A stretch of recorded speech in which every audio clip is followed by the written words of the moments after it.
Okay, it is 4 o'clock. I'm going to call the meeting to order. I would like to welcome the clerk for this meeting. It's her first meeting, Ms. Shack, and also acknowledge that there are a couple of staff who this is their last meeting. So thank you for those who it's your last meeting. We've enjoyed working with you.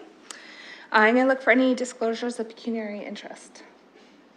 Seeing none, we do need to pull 2.2 and 2.9 for amendments that are on your desk. But we're going to put the rest of the consent items together, and I have a speakers list starting with Councillor Squire, then Usher, and then Park.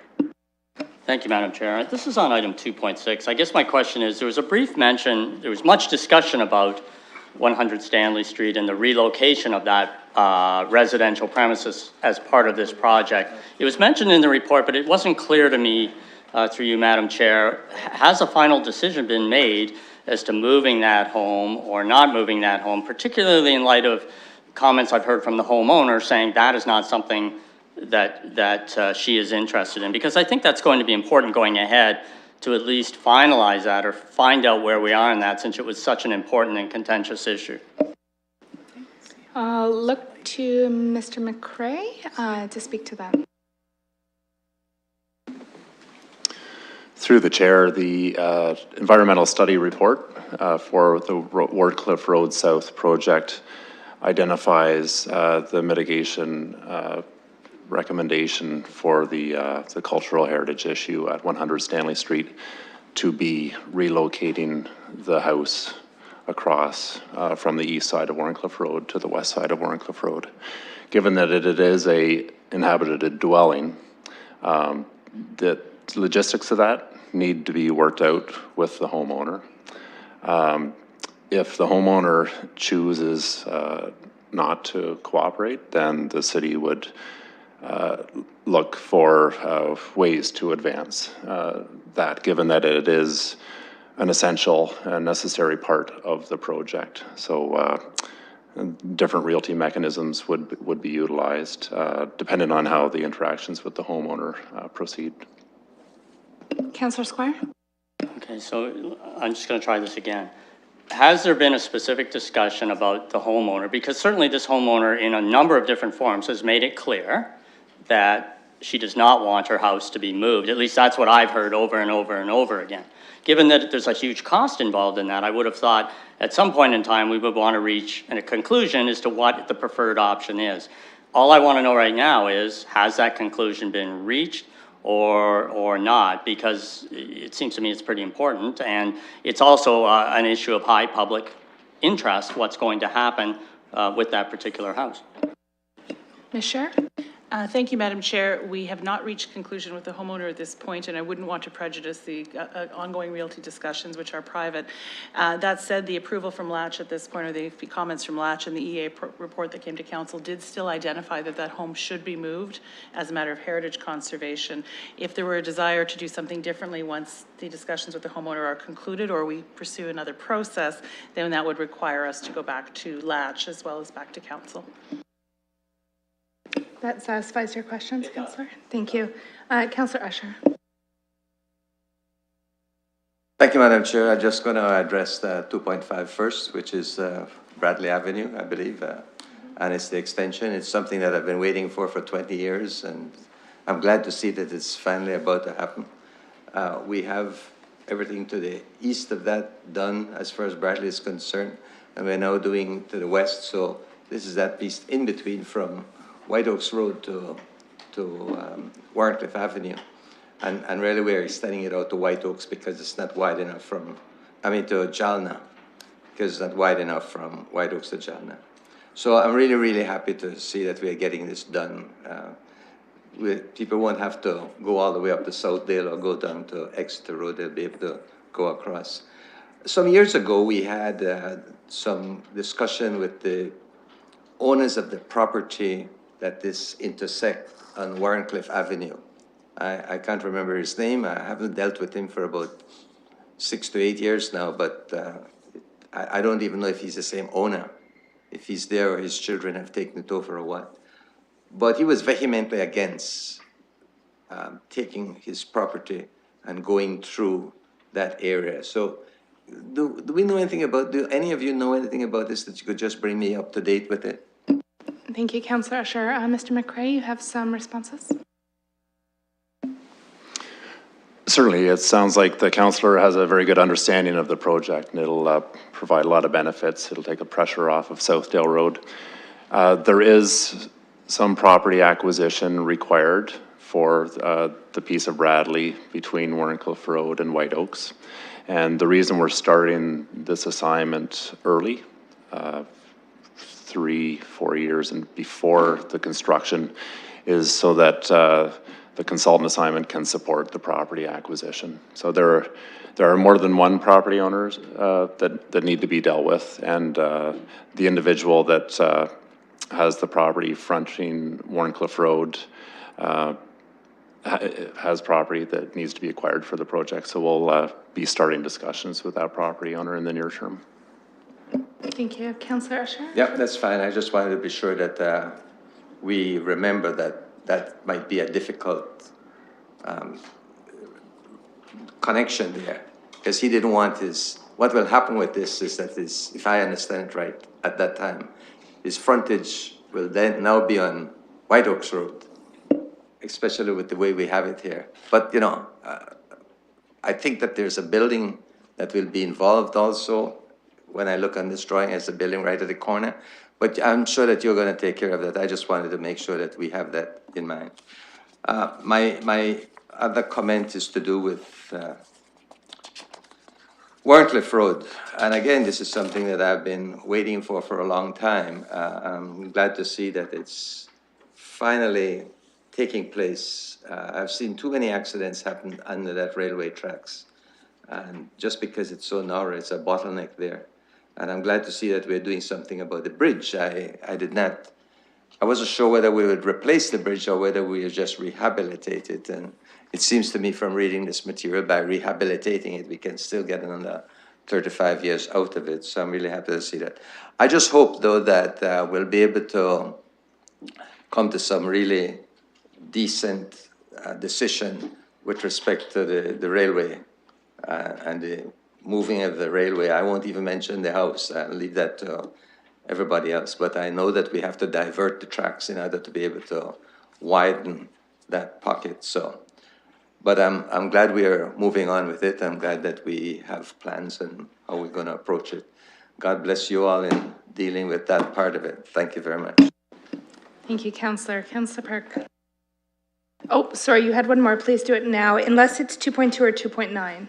2.9. Okay, so hold that because we've pulled it out because we have to do Oh, yeah, an that's amendment. right. Councillor Park. Thank you very much. Seems like the bridges of Ward 13 this meeting's all about. There's more on the agenda, of course.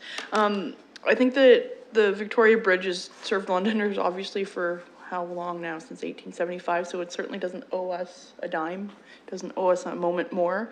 And I'm glad to see that we've got a good, robust plan coming forward for how to move that connection forward. I'm really glad to see the connectivity of the TVP being put into with the bridge. Right now, the TVP as it comes under that bridge, it's a really tricky spot for a cyclist, a pedestrian, or anybody using that pathway in any sort of way. So I think that the visibility will be increased substantially, and all in all, I really like what I see there. Going down to 2.6, the Warrencliffe Road South improvements. This has been a very contentious conversation in the neighborhood, but it is a citywide project that is very much needed. I want to thank staff and the consultants in the community for all of their work in coming together to have a lot of conversations about what the cross-section is going to be, what the property impacts are going to be, and what the overall impact to the transportation network will be once this project is complete. So change is always difficult in any neighborhood, no matter how big or small it is, but I think that when we have more voices coming together and having good collaborative working relationships, we can really move this forward in a positive way. So thank you to everyone who's done their part on that. Thank you, Councillor Park. Councillor Van Holst. Thank you, Madam Chair, and thank you to staff for answering offline a number of questions that I forwarded to you. I'm going to, I think, just ask a couple here. Regarding the Victoria Bridge, While this process was going on, the recommendation was going to be a concrete girder bridge, and then it was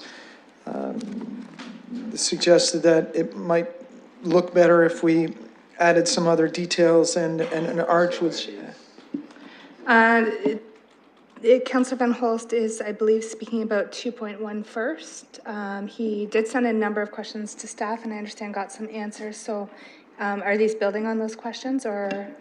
Yes, so I'm, the answer I got, I asked how much would the original concrete girder bridge option have been versus the design that was recommended, and it was about $2.3 million more for this design, and I'm not willing to support that, and so I'd prefer to see something else done. I think we could do to make it look better, and I think it's just a visual thing. This was asked.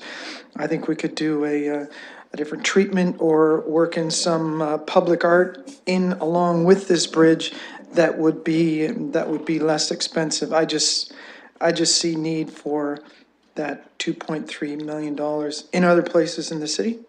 And so my question through you to SAP is where in the process could I move that we revert back to the original recommendation? I can field that since it's a question probably better suited to the chair than to staff. If you want to make an amendment, your opportunity would be to suggest the amendment here, ask somebody to move and second it, and it would need to pass at this committee. Further to that, you could pull it at council and try to move that amendment there.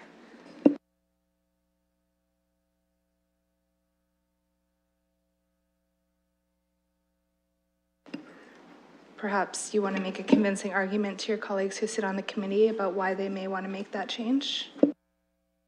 Okay, thank you. I thought this was just being received. I can see that. So this is the time to do that. All right. Well then, I'll direct my colleagues to the report. And there was a.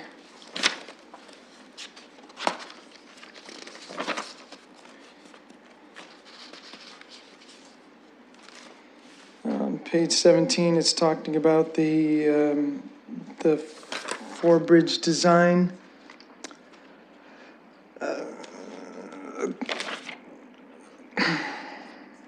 The alternatives, concrete girder, steel box girder, concrete box, and alternative order at tide arch. Now, I think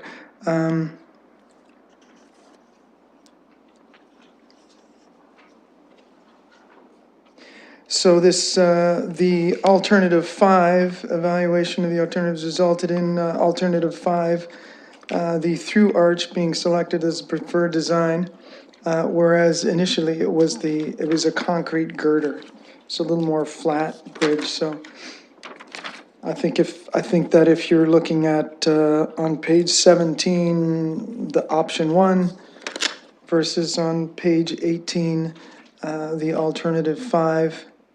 And alternative 5 is $2.3 million more for that detail with the steel. And to me, I don't think we're spending that. I think we could spend that money other ways. I think we could spend maybe $1 million and provide some visuals to the bridge that would make it interesting, and we wouldn't need to go through this detail, which seems quite a bit expensive. Quite expensive. I would be happy with the bridge that was just the girder as it is, but I realize if we want something more attractive, we can do that. I don't think we're getting the value for money I would like to see out of that $2.3 million. So there's my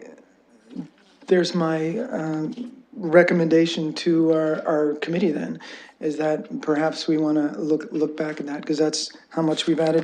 Maybe I'd ask staff what, this is what increased the price to $14 million, 14?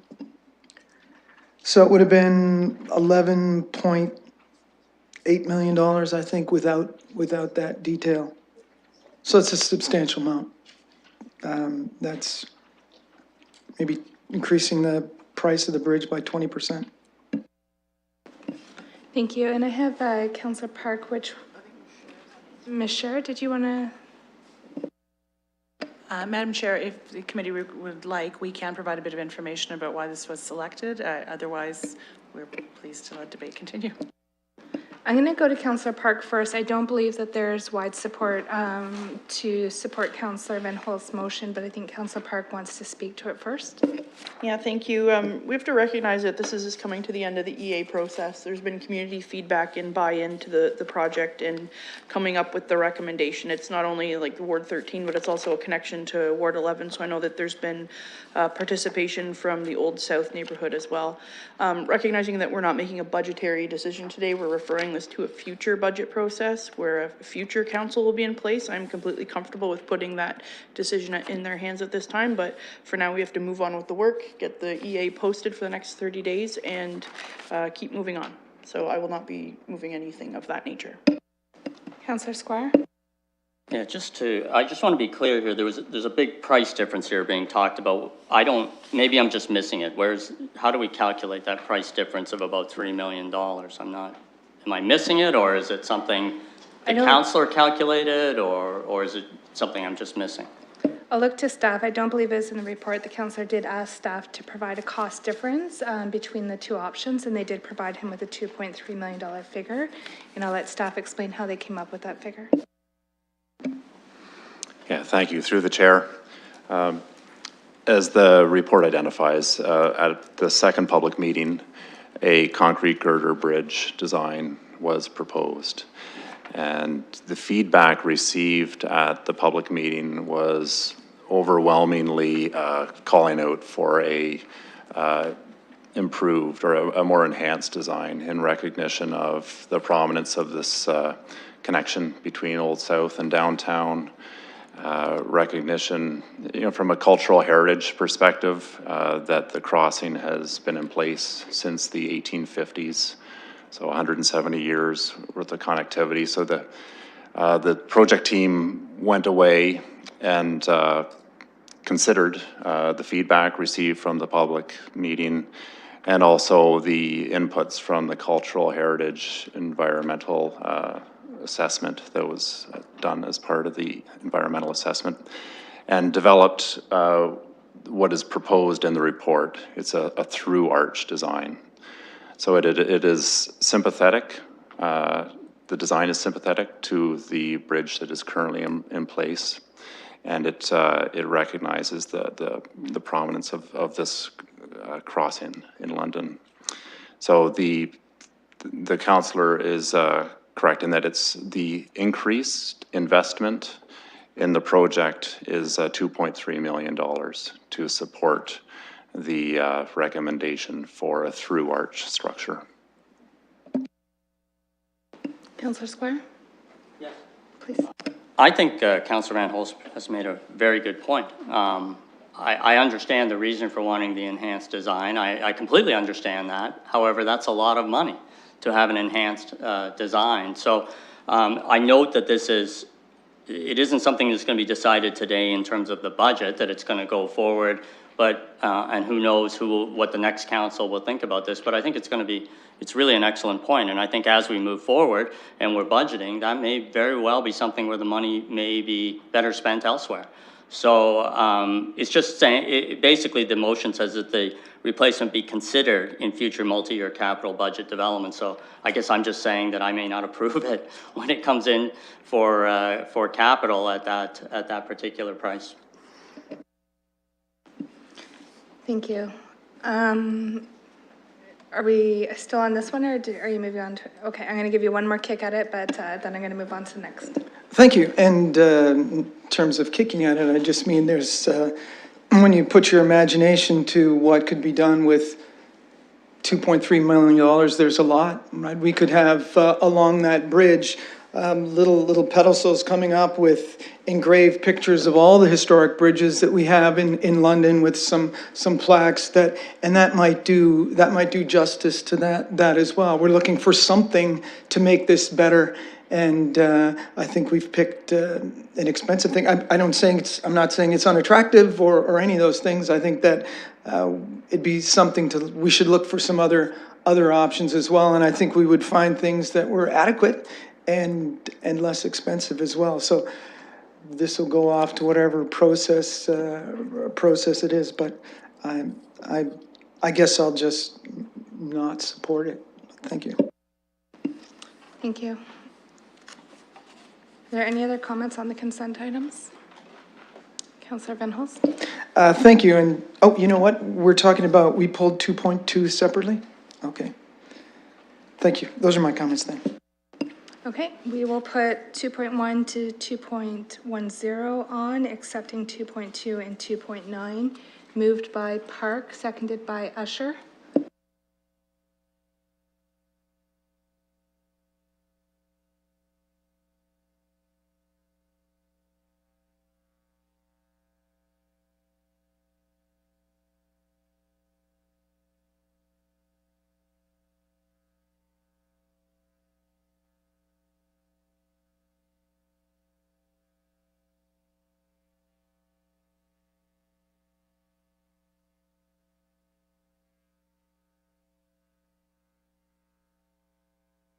Okay, so there's two manual votes from Councillor Usher and Councillor Squire, and I'm going to ask IT to make sure everyone's set up before the next vote.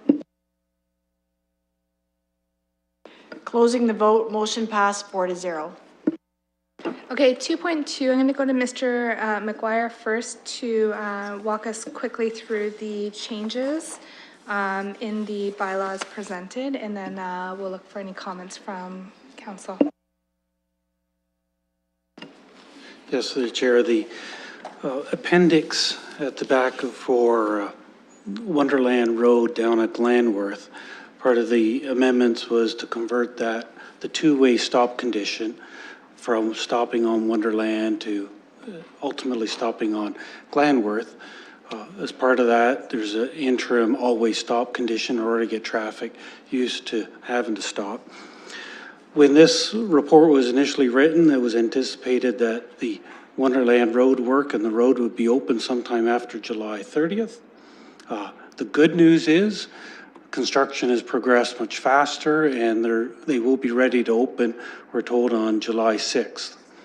In order to accommodate that, some revised, those bylaws need to be amended so that the always stop would go into place July 6th. And then returning to the two-way stop on Glanworth to August 27th. So it's moving up the schedule. That's the good news. The bad news is we needed to amend the bylaw that you were going to look at tonight. Thank you, Mr. McGuire. Councillor Van Holst, you had a comment on 2.2?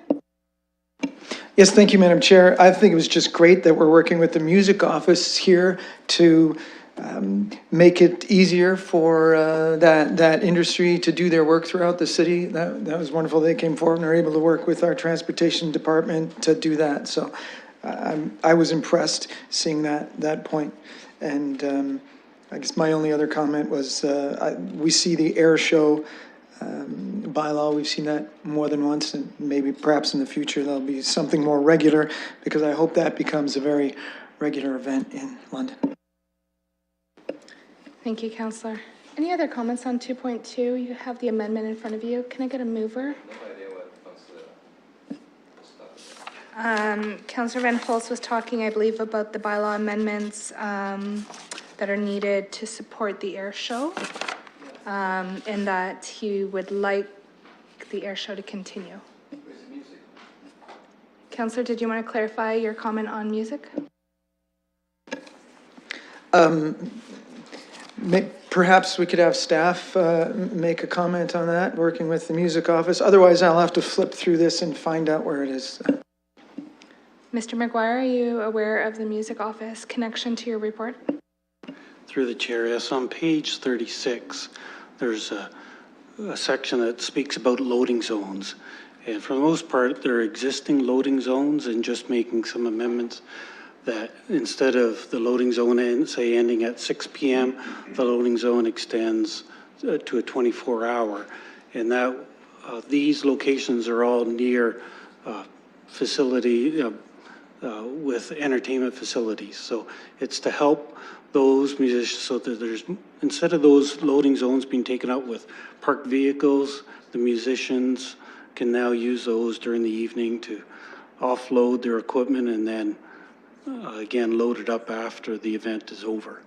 So it's on Dundas Street near English, and a section on King Street just at Rideout, and Wellington just outside City Plaza.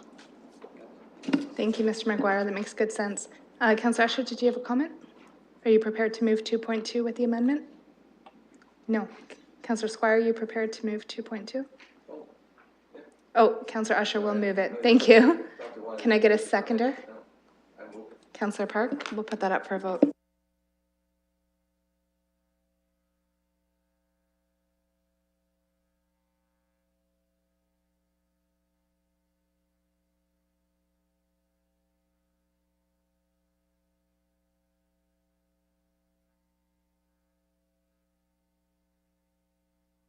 Closing the vote, motion passed 4-0. Mr. Stanford, I understand there's a minor amendment on your report for 2.9. Would you mind walking council through the amendment briefly? Thank you, Madam Chair. It is on page 116 of the blue agenda. The online report was corrected in time, and it's essentially the second row, number 2, from the table in the middle of the report. The number where it says 150,000 for the proposed funding request for the Museum London project should actually read 300,000. And carrying the math through to the end, and it's just really a rounding piece, the number there rather than 55 would be 100. And so that corrects the project. Nothing else in the report remains unchanged other than those two values. Committee, are there any additional questions on 2.9? Councillor Usher? Thank you, Madam Chair. That was going to be one of my questions. Why didn't we go 100%? So I got that answer, and I'm very grateful that we're moving in that direction. My other question is just as light, and it's to do with the first one. So we will be able to achieve this within the timeline. In other words, the report. I think that somewhere here you have to present this report by the 30th of this month. Am I right? And are we going to be able to do that in time? In other words, we have to make the application by within a certain time. Are we going? I just want to know if we're going to be able to meet that deadline. Through the chair, yes, we have plenty of time to submit the application this middle of July. The ultimate decision on all of this, though, is not until about March of next year. I was more concerned about if getting it in on time, because I think it's a good idea to be able to go for this. Mr. Stanford, do you know, I'm going to ask this question because sometimes it comes up when we apply for these things and we don't get it, we get questions. How feasible it is for us to get this $2 million? I mean, sorry, I'm trying to find the right word. This is a competition. So I would assume that a lot of people will apply. So this is not guaranteed, am I right? Neither the 300,000 nor the 2 million. Through the chair, that is correct. This is a competitive program. So chances are, well, like everything, we always go in with the attitude that we will put forward a great application and we believe will be considered with the best out there. On this particular one, we also have to recognize right now that the funding stream for this program actually is the cap and trade program. And we have picked up word there, of course, that that program may be put on hold or completely deleted from existence. So how this impacts any of these projects, we're not clear. No new information has been provided to us at this point in time, other than the date still is there and the project still remains open from the provincial side. Perfect. Mr. Stanford read my mind with respect to the cap and trade. That was going to be my next question. I don't have any more. I'll be happy to move it. Thank you, Councillor Usher. Can I get a seconder? Councillor Park? Are there other comments, Councillor Van Holst? Yes, thank you very much. So a little clarification on this through the chair from Mr. Stanford. The number one issue, the curbside collection of residential source separated organics. This is a program I've been a little leery about because just the cost for it and the possibility of using that money in other places. And because of the presentation that the advisory committee saw on the environment a couple weeks ago, that said that if all you're doing is collecting food, it's not worth it. That makes me even a little more leery about this. So I probably won't be interested in supporting this project as it's been conceived. So can you tell me what happens when we put this in and say we win? Through the chair, like all projects of this nature, a transfer payment agreement is brought back to committee and council. And it's at that point in time where committee and council could decide that this is a project that does not meet their needs at that point in time. These applications are non-binding, and so there is still plenty of time for council to make up its final decision on an item such as this. Okay, thank you. That said, we were presented with some plans that did seem promising, that did involve curbside collection. What's the chances of being able to adopt the plan and still get the money? If we decide to go with some other plan, another vision of a curbside collection of these items, will we be able to still keep the money? Can we edit that and say, hey, listen, please give us the money, although we've changed our plan? A tough question to answer because, of course, that'll be the provincial government's call.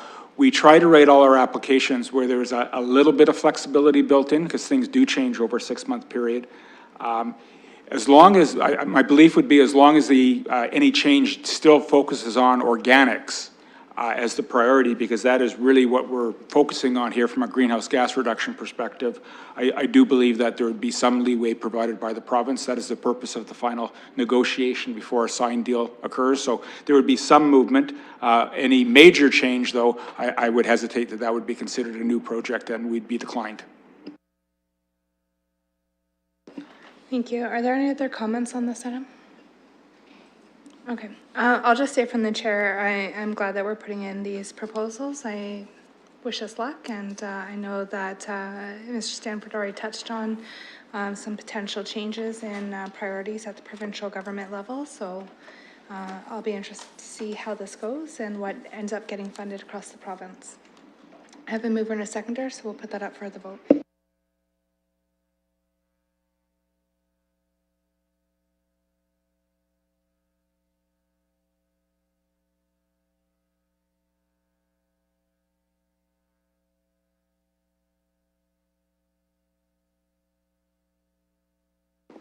Closing the vote, motion passed 4-0.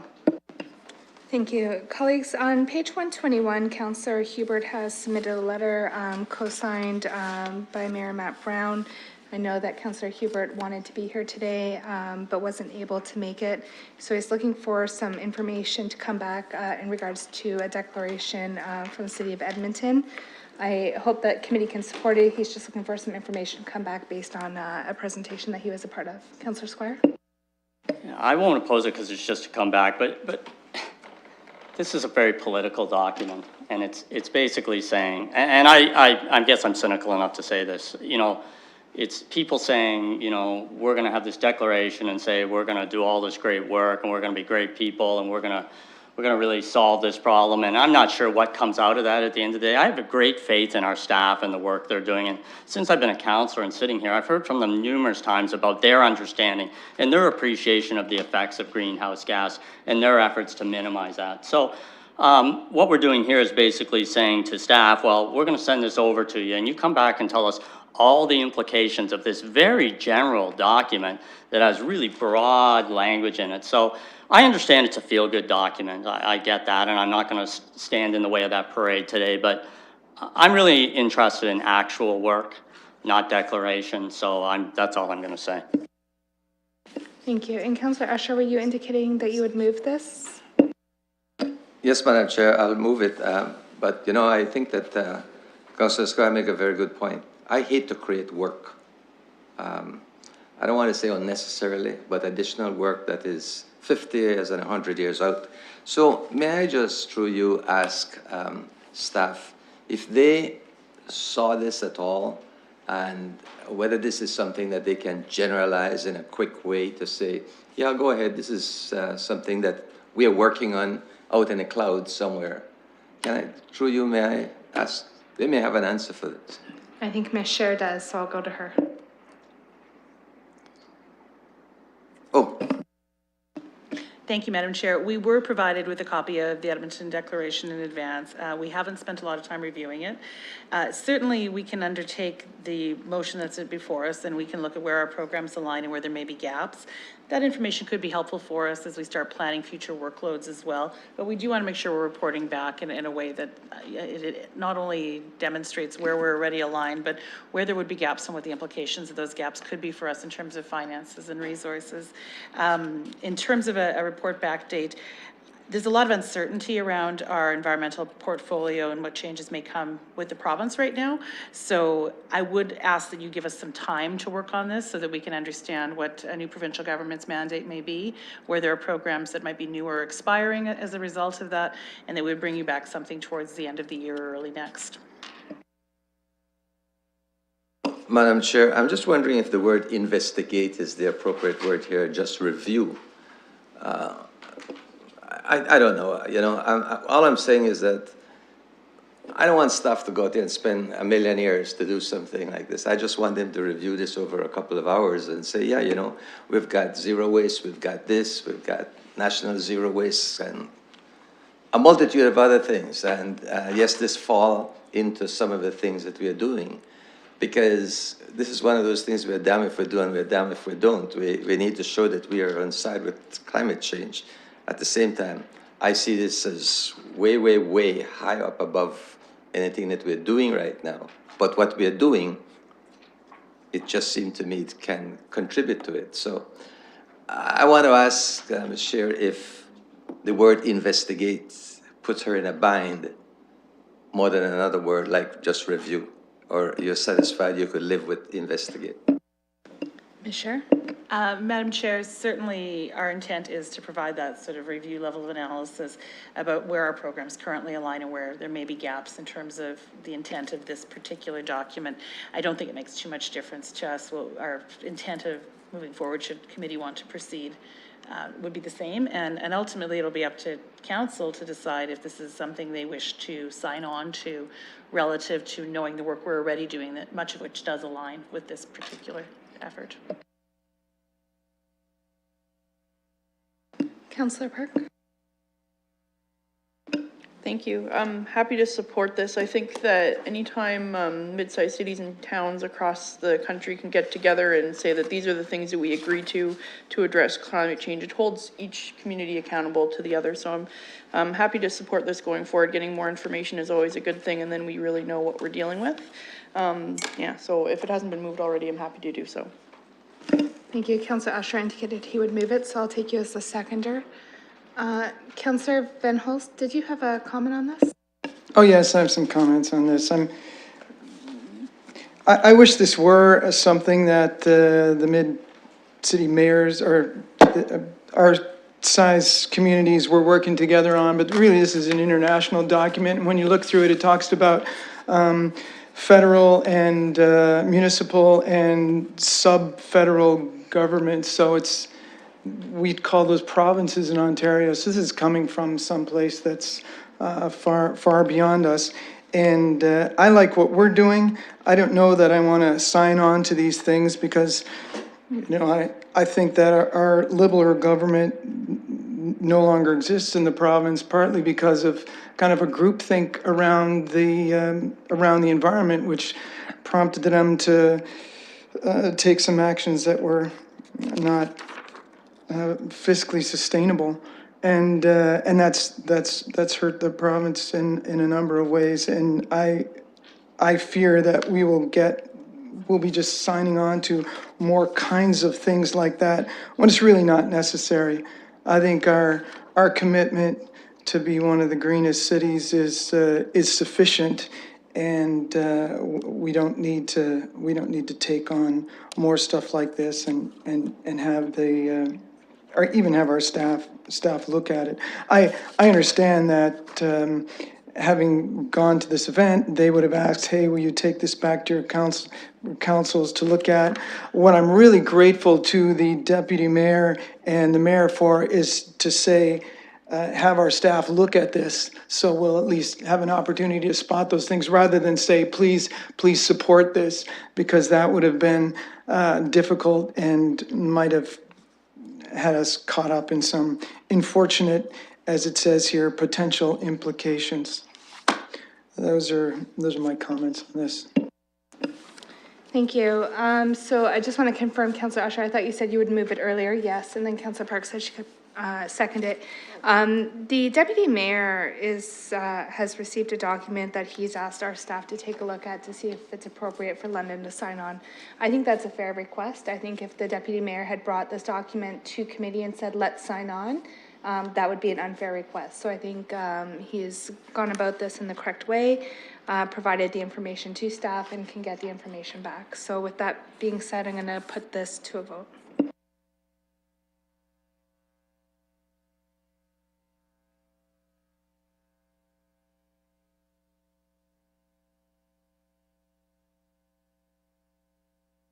Closing the vote, motion passed 4-0. Thank you. The next report is from an author who doesn't typically write into Civic Works Committee. It's co-authored by Ms. Scher and Ms. Saunders. And so I will look to you to introduce the report and any brief comments you would like to make so that committee can take a look at the recommendation.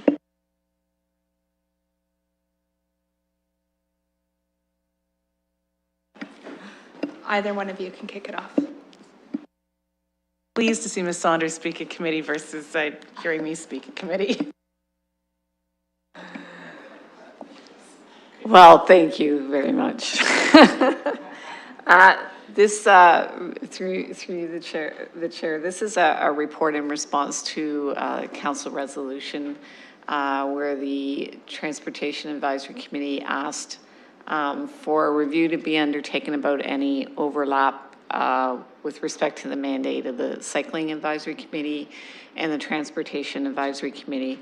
So in response to that direction, staff did undertake a review and are suggesting amalgamating the two together. But this is strictly just in response to the request from the Advisory Committee for a review. Thank you. I'll look to the committee for any comments or questions, but I do recall maybe 2 years ago, we did ask for a review of all of the advisory committees. Is this separate from that, or are those recommendations coming forward at a later point in time? Through you, Madam Chair, there will be a more comprehensive review of the mandates of all the advisory committees, as we do every term of council, starting in the fall. And part of that review will be reaching out to all of the advisory committees to seek their input on their mandates. Also, our recruiting process, our application form, all of those things will be undertaken in the fall. But given that this was an outstanding resolution, I felt that I needed to bring it forward. Thank you. I'm looking for speakers. Councillor Usher, then Squire. Thank you, Madam Chair. Well, this goes back a little while now, and I remember when we had one committee and the cycling folks came and requested their own committee vehemently. And there's a lot of reluctance from my perspective, what I remember about it, about breaking up the committee. And at the time, I thought that the cycling group made a really good pitch to have their own committee. And I said to myself at the time, if I remember rightly, that I would vote in favor of this, but I just wanted to give them a certain amount of time to work out some of the things, because I didn't see the cycling committee being a permanent committee. I felt it should always be a part of this transportation committee. So I was quite prepared to give them a time. Now, they've been around for, I believe it's about 5 years now. And it just seemed to me that they've fulfilled a lot of stuff. They came with a lot of recommendation. I am not convinced that we need to have them, but I would like to know if this was run by them first to amalgamate the two committees. I use the word amalgamate or just dissolve their committee, but I think it's more amalgamate. So through you, can I ask Ms. Sanders if they have been consulted on this, the cycling committee? It seems to me that the transportation committee has been, but I may be wrong. I'll just ask, have both of them been consulted on this combination? Ms. Saunders? Through you, Madam Chair, we have not gone directly to the two advisory committees. Again, we were responding to direction given to us by council to review their mandates for overlap, which is what is before you. We're not recommending this would take place until the new term of council, so the next term of appointments. So that would be in 2019. As I had indicated previously, we'll be doing a more comprehensive review of all the the advisory committee mandates in the fall. So your other option would be to refer this as part of that process if you wish to do so. Well, I do respect what is being done here, and I hear Ms. Sanders, but I do have concern about this going ahead with this without consulting both of the committees. I'd like to hear what they have to say about this. And since we're going to be doing this review in the fall, I'm just wondering why we wouldn't leave it until then, rather than try to do this now. I think we're going to create a lot of animosity here, and I'm very concerned about that. Thank you. Councillor Squire? Well, you know, I'm going to be pretty clear through you. I think the advisory committee system is not working. I think it's creating, at this point in time, a lot of animosity. I think there's a lot of compartmentalization of people's views. Let me give you an example. When you have separate committees for every different interest, what we're getting is reports from these different committees where they're not getting together to say, here's a common view that we have in transportation as to how something should be done. So what I'm seeing a lot of is cycling, people who are really in favor of cycling and advocates for cycling are saying one thing. People who are interested in other forms of transportation are saying something different. You know, I sit on a lot of committees, and I try to avoid sitting on committees. I was appointed to a committee here that's never met. I'm sitting on two committees that are supposed to be liaison committees with two boards of education, and the boards of education both said enough. We don't want to meet anymore. We're not accomplishing anything.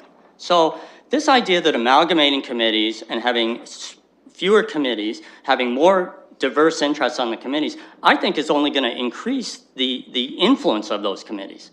You know, when you hear one point of view, one advocacy point of view, it's very hard for me as a councillor to say, well, I'm going to follow that point of view.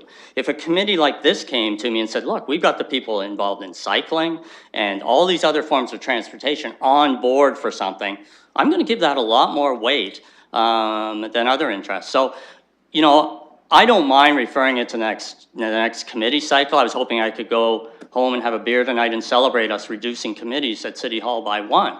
And I'm not entirely joking. I avoid going to committees now because of the lack of work being accomplished at committees. And I mean that very seriously. I could go to a committee meeting every day and accomplish very little. I can accomplish more by having constituents come to me and say, I've got a problem, Phil, can you help me get it through the City Hall?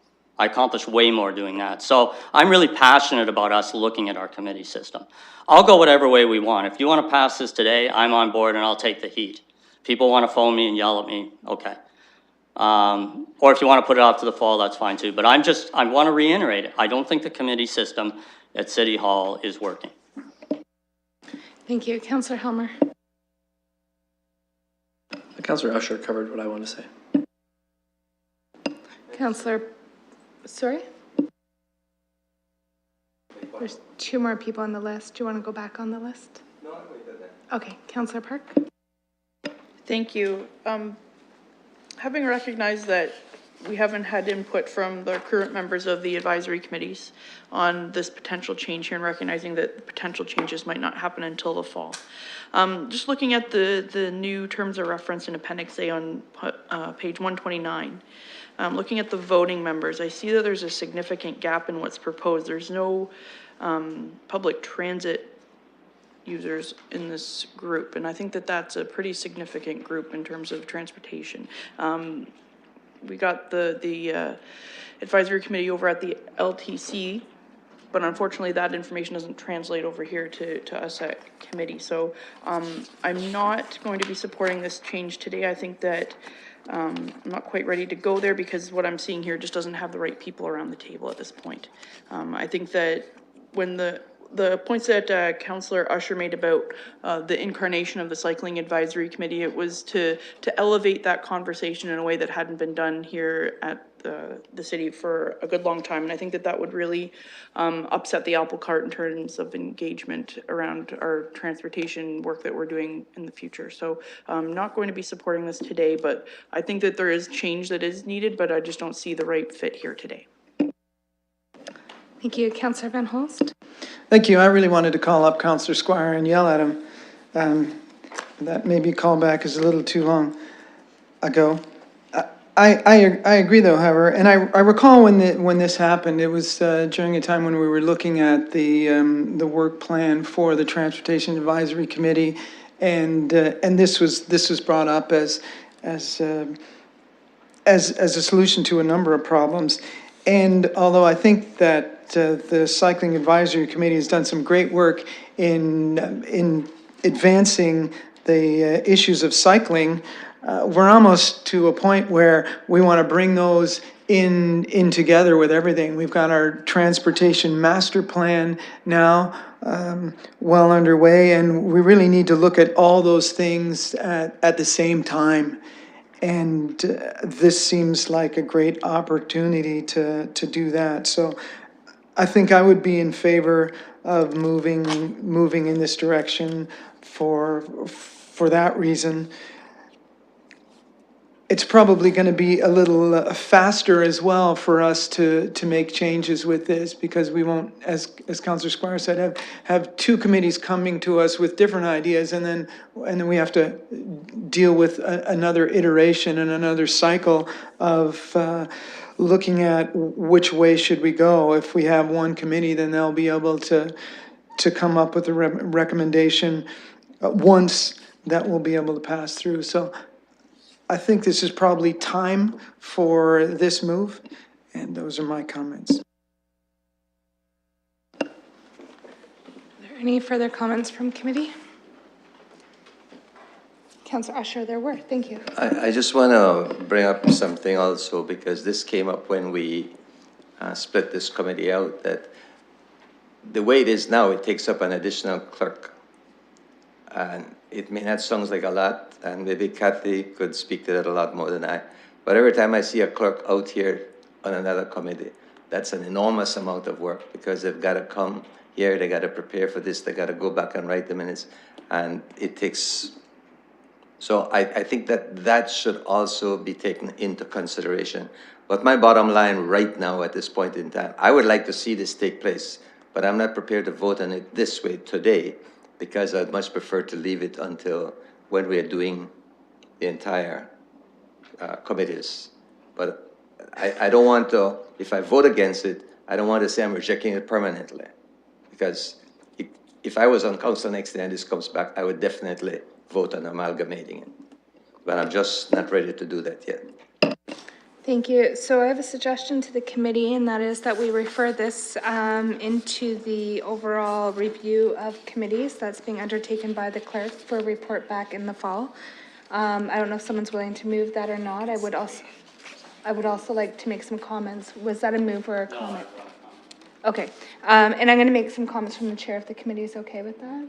And so I think that this needs to be done. I think that we need to take a look at our committees. We need to utilize them effectively and efficiently. We have a number of people who are passionate about our city, who want to participate, who want to be there to give us advice. I think a lot of times we do them a disservice. In the number of committees we have and the amount of attention, frankly, that goes into their reports from our committees.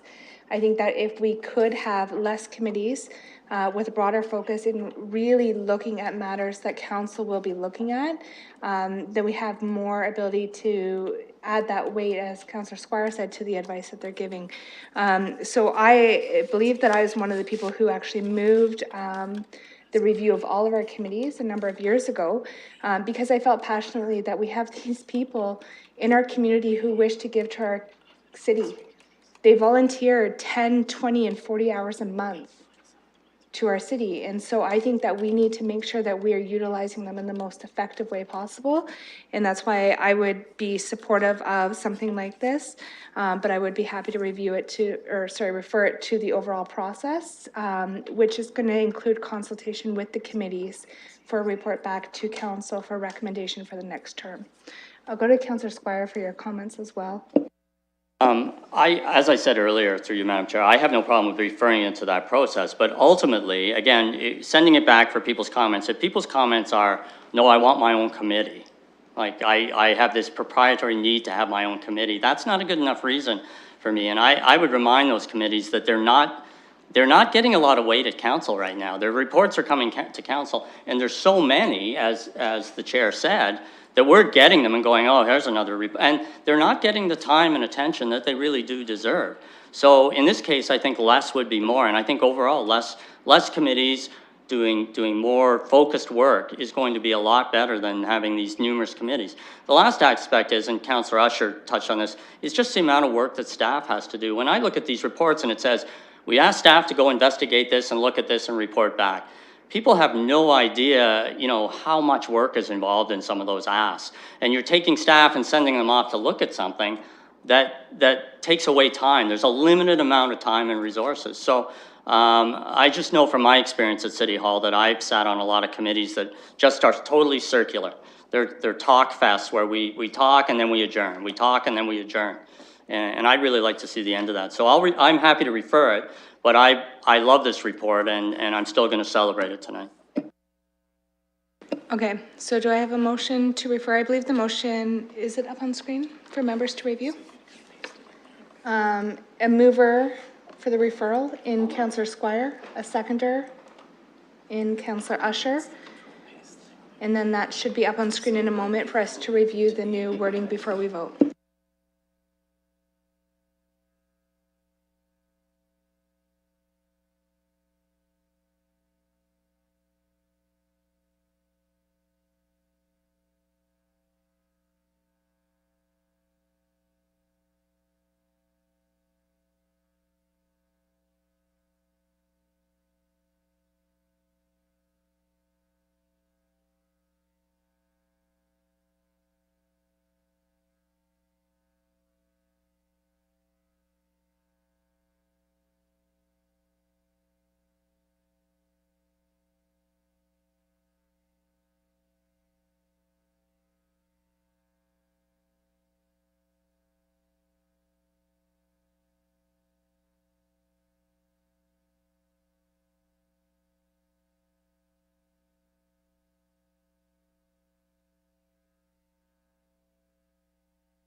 That vote's up on screen.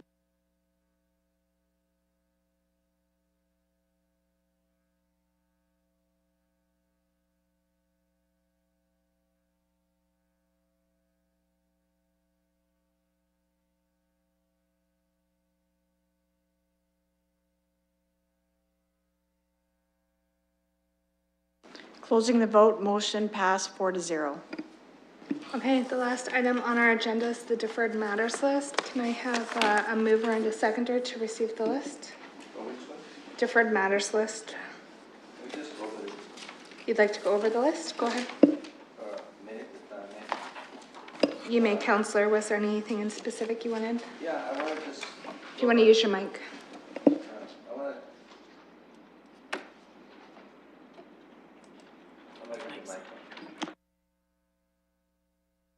Okay, I would just like to ask,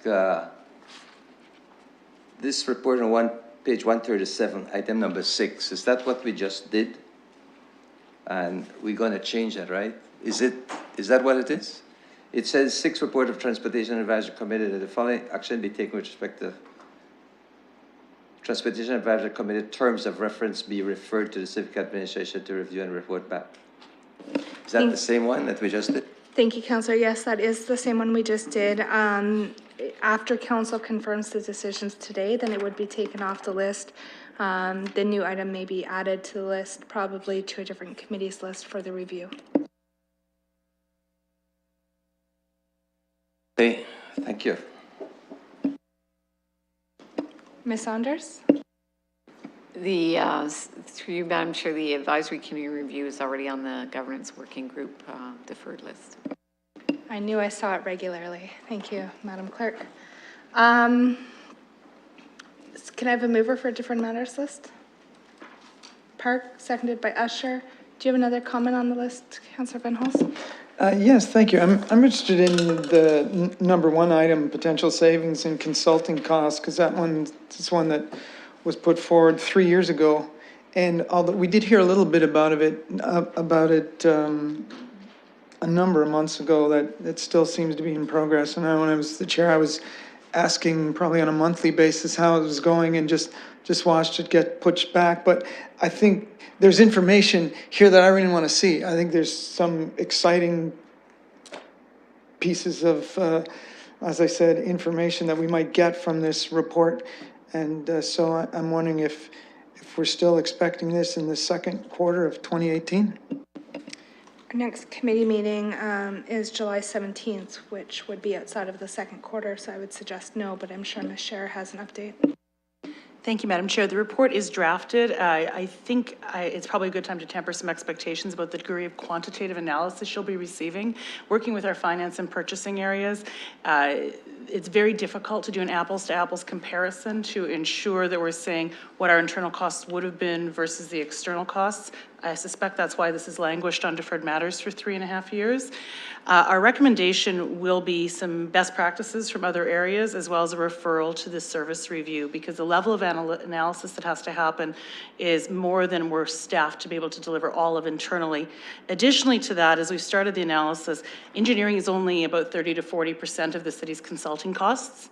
And if we're going to do this, we ought to do this in a holistic way that can potentially benefit the entire organization versus just us. So you will be seeing some math, you will be seeing some higher level figures, some recommendations. It will come through the next cycle, but it will be our recommendation will be to refer to the deeper dive process. Okay, thank you. Well, it's already an interesting piece of information. I'm surprised that our consulting costs in this committee are only 30%. So that.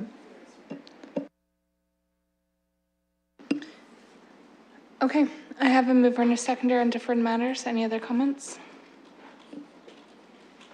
Is that a comment? Councillor Usher, go ahead. We're going to vote on this. We're going to vote on this. Okay. Perfect. So we'll put this vote up and then we'll go right to new business.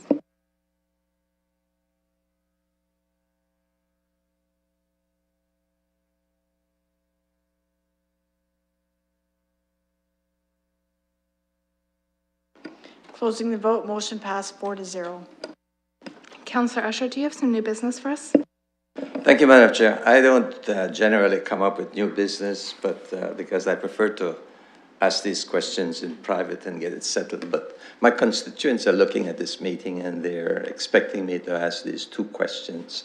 And I know that staff has the answer for one. I don't know about the other because it may not be this group of staff. So I'm going to start with the easy one that I know that Ms. Scher and Mrs. Scher and Mr. Solder can answer, and it's to do with Commissioners Road and Southdale. My constituents and myself, my car is falling apart, by the way. I just want you to know that. And so are many of my constituents. And I believe Ms. Sher's car is falling apart too because she has driven over this road. There's been some deterioration of the pavement or the material on Commissioners Road in Oxford and Southdale from Wellington west. And I know that staff has taken this up. And the reason I'm asking this at this point in time, because I keep getting a lot of emails, a lot of telephone calls. And I have to give the people an answer. And the answer that I got from staff up to yesterday, which is perfect for me, but they expect me to bring it up, is what's the schedule to repair this road? So I'm going to start answering it, and then I'm going to ask Ms. Sher or Mr. Solde if there's anything they could add to it, because my understanding is that this pavement has been tendered, and I may be using the wrong terminology because it may be more than a pavement. And the bids have come in. I don't know if they've been opened yet, and I don't know. I think it's a schedule that they have not decided on completely, but the work is underway. I just wondered if there's anything more that they could add to that for me. Through you, Madam Chair. Great question, Councillor. It looks like Ms. Sher is prepared to answer. Thank you, Madam Chair. The good news is that the tender process has been completed, and I believe Mr. Soldo has executed the contract today. So the next step would be to sit down with the contractor and work on our pre-construction meeting, which means that we should be on the road imminently. Councillor Usher, you indicated you had a second inquiry? Oh, you want to continue? So can we, the residents, the neighborhood, expect that there will be some work there over the next 2 weeks, let's say, or 3 weeks, month? Certainly, Madam Chair, we would expect to see somebody out in July for sure. It takes some time to mobilize and make sure all the equipment and materials are in place. We will have our pre-construction meeting shortly. We are aware of the interest in this project and the need for it to get completed quickly. Third question, just the final question in this one. So we have Southdale and we have commissioners. Are they going to be done parallel or one after the other? Do you know by any chance? Madam Chair, the staging of how we're planning to deliver the projects and manage detours will be part of those discussions with the contractor in the coming next couple of weeks. Well, thank you very much. That helps a great deal. Some of my constituents are listening. Some I have to write to. So my other question is, and I don't know if I have the right committee on this, but it's to do with a Union Gas site at the corner of Southdale and Nixon. And there used to be a building there. And my understanding is that we gave them a demolition permit and the building was taken down. But they are building some awfully big pipes on this contraction of pipes on this premises. For the residents, it's ugly. For the passerby, it's ugly.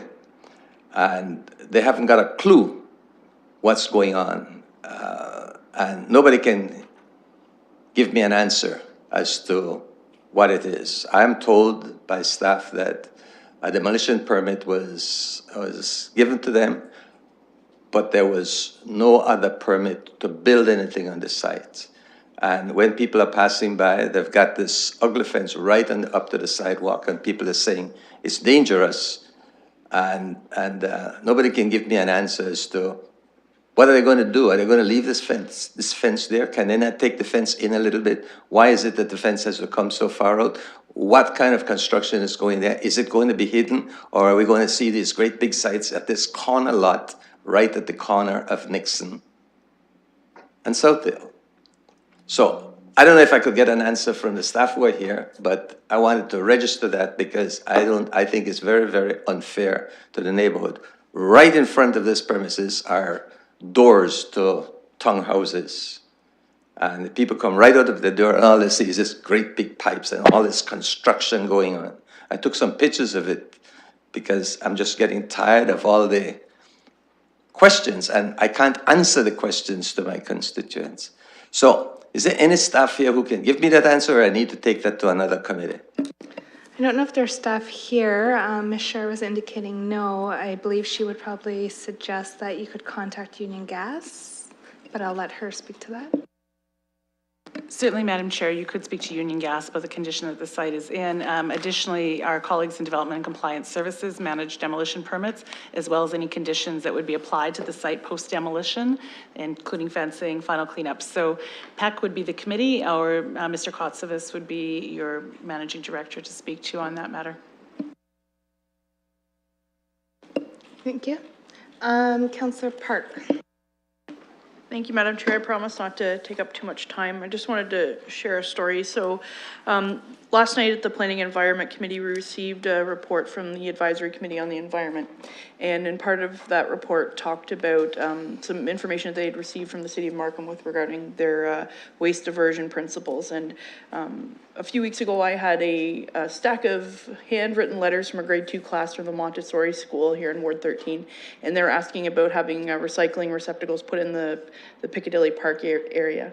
So I visited their classroom today and was able to look around and see what the classroom and the school at large does for their waste diversion. And they're leading the charge, I would say, in terms of young environmental stewards. Each room has their own composting bucket and recycling bucket, but if they actually want to throw something to the landfill, they have to go 3 rooms over. So it's a huge effort to actually throw something out in that school. And I just thought that that was a really good news story to share about young people in our community doing their part to get to that 60% diversion target. And thanks to the work of Mr. Sanford and his team, that they will indeed be receiving recycling bins in Piccadilly Park. So you got a resounding applause today, Mr. Sanford, because you are an everyday hero. Thank you. Thank you, Councillor Park. Councillor Van Holst. Thank you very much, Madam Chair. Just following up on Councillor Usher talking about Commissioner's Road, and staff did a great job of repairing that road east of Highbury. So there was a big section of that road that's been redone. It looks great. I drove on it. It was wonderful.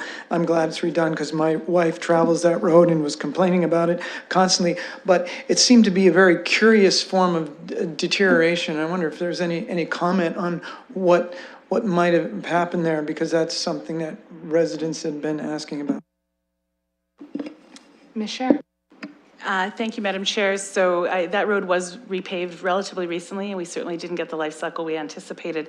There's been a lot of discussion in the community that had to do with the oil mix that was used. It actually was related to a type of aggregate that is no longer used. It was a very smooth stone that was used in the very top lift, and the asphalt didn't bind well to it, so it stripped off sooner than we would like.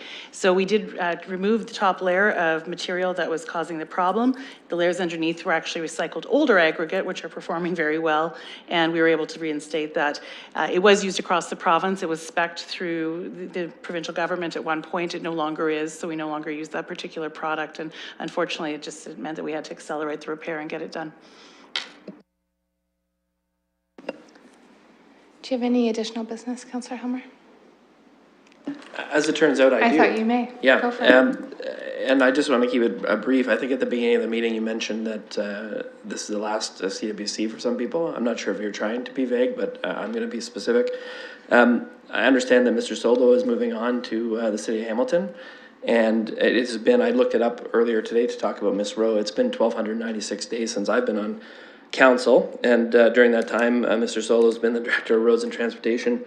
We've gone through at least 53 Civic Works Committee meetings together, and I just wanted to say, on a lot of big projects in the city, you've really driven things forward. I know it's a big team in roads and transportation, but on rapid transit, on the London plan in particular, cycling master plan, a number of fronts that really need a lot of attention and a lot of effort. I think we've made really big gains in the time that you've been the director. Our loss is obviously the city of Hamilton's gain. There's all kinds of cool things going on over there, so I hope you do well in your new role.